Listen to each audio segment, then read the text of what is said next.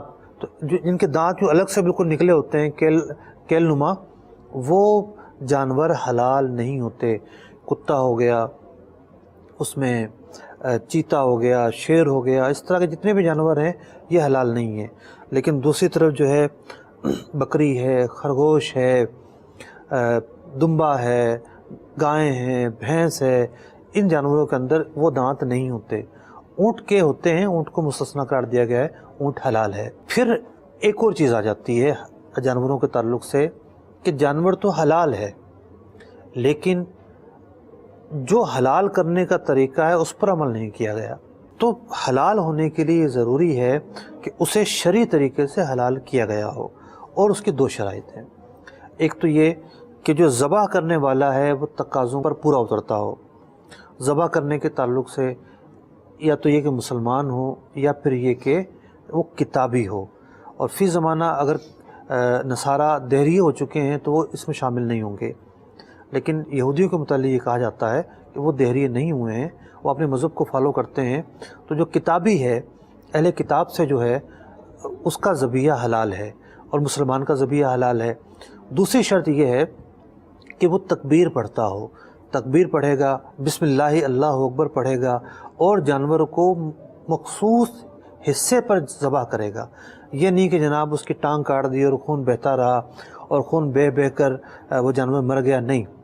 جو رگیں ہیں، مخصوص رگیں، ان رگوں کے کاٹنے پر ہی جانور حلال ہوگا۔ اللہ رب العزت قرآن مجید فرقان حمید میں ارشاد فرماتا ہے انما حرم علیکم المیتہ، جو مردار جانور ہے وہ حرام کیا گیا ہے، والدم، اور جو جانور کاٹتے وقت خون کے پھوارے نکلتے ہیں اسے دم مسفوح کہتے ہیں، وہ حرام ہے، ناپاک بھی ہے۔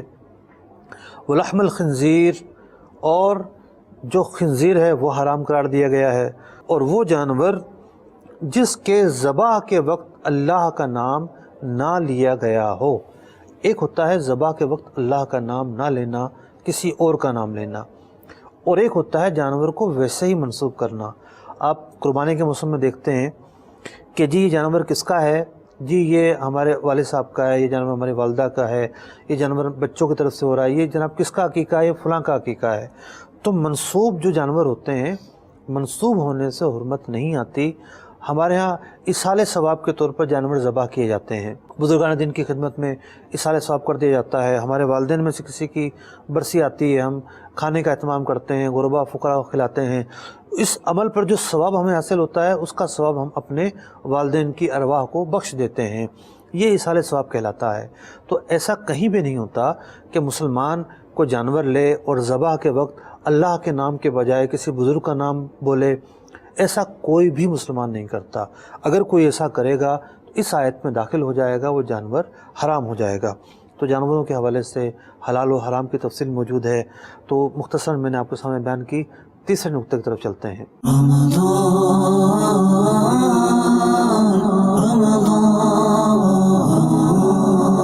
آیت مبارکہ کے تیسرے حصے میں حلال جانوروں کے تعلق سے بھی ایک استثناء بیان کیا جا رہا ہے۔ فرمایا گیا کہ اللہ رب العزت ارشاد فرماتا ہے احلت لکم بہیمۃ الانعام، جو جانور ہیں چھپائے تم پر حلال کیے گئے، الا ما یتلی علیکم، لیکن کچھ وہ ہیں جو تمہیں بتا دیا جائے گا وہ تمہارے اوپر حلال نہیں ہوں گے۔ فرمایا گیا غیر محل الصید وانتم حرم، جب تم حالت احرام میں ہو تو پھر شکار کرنا حلال نہیں ہے۔ احرام کی حالت میں جو محرم ہے اس پر یہ لازم ہے کہ وہ خشکی کا شکار نہیں کر سکتا۔ ہاں وہ سمندری راستے سے آ رہا ہے اور اس نے بحری شکار کر لیا، مچھلیاں پکڑ لی، وہ اس کے لیے حلال ہے۔ دوسرا حکم اس کے لیے یہ ہے، احرام والے کے لیے بھی اور ہر شخص کے لیے بھی، کہ جو مکہ مکرمہ میں حرم کی حدود ہیں، اور عام میں مسجد الحرام کو بھی حرم کہتے ہیں، یہاں اس کی بات نہیں ہو رہی، اس سے علاوہ جو پورا حرم کا خطہ ہے وہاں پر شکار نہیں کیا جا سکتا، یعنی حرم کو ایک خاص عزت، خاص تکریم دی گئی ہے، وہاں پر شکار کرنا حلال نہیں ہے۔ اللہ رب العزت نے آیت کے اگلے حصے میں احرام کے تعلق سے کہ حالت احرام میں جو شخص ہے اس کا شکار کرنا جائز نہیں ہے، اس بات کو بیان کیا، اور ایک بات میں نے الگ سے بیان کی کہ جو حرم مکہ ہے اس میں بھی شکار کرنا حلال نہیں ہے، اور بھی حرم مکہ کے تعلق سے بہت سارے خصوصی احکام ہیں جو حج کی کتابوں میں لکھے ہوئے ہیں۔ بہار شریعت صدر الشریعہ بدر الطریقہ مفتی امجد علی اعظمی علیہ رحمہ کی کتاب ہے، اس کتاب کے چھٹے حصے کے اندر حج کے مسائل اور حرم کے مسائل تفصیل سے بیان ہوئے ہیں۔ فرمایا گیا ان اللہ یحکم ما یرید، یہ جو احکام ہیں، یہ جانور حلال اور یہ حرام، اور حالت احرام میں یہ کر سکتا ہے اور یہ نہیں کر سکتا، یہ اللہ تبارک و تعالیٰ کی مرضی ہے، اپنے بندوں کو جو چاہے حکم دے۔ یعنی اس بات کی تلقین کی گئی ہے کہ اب نقطے نہ اٹھائے جائیں کہ کیوں حلال کیا گیا اور کیوں حرام کیا گیا، اللہ تبارک و تعالیٰ کے جو احکامات ہیں ان کو فالو کیا جائے۔ تو محترم ناظرین کرام، ہم نے سورہ مائدہ کی پہلی آیت کا آج انتخاب کیا، اور اس ایک آیت مبارکہ میں 3 مختلف عنوانات تھے، اور ان 3 مختلف عنوانات پر بات کرنے کی کوشش کی۔ اللہ نے چاہا تو کل ایک نئے موضوع کے ساتھ آپ کے ساتھ دوبارہ ملاقات ہوگی انشاءاللہ عز و جل۔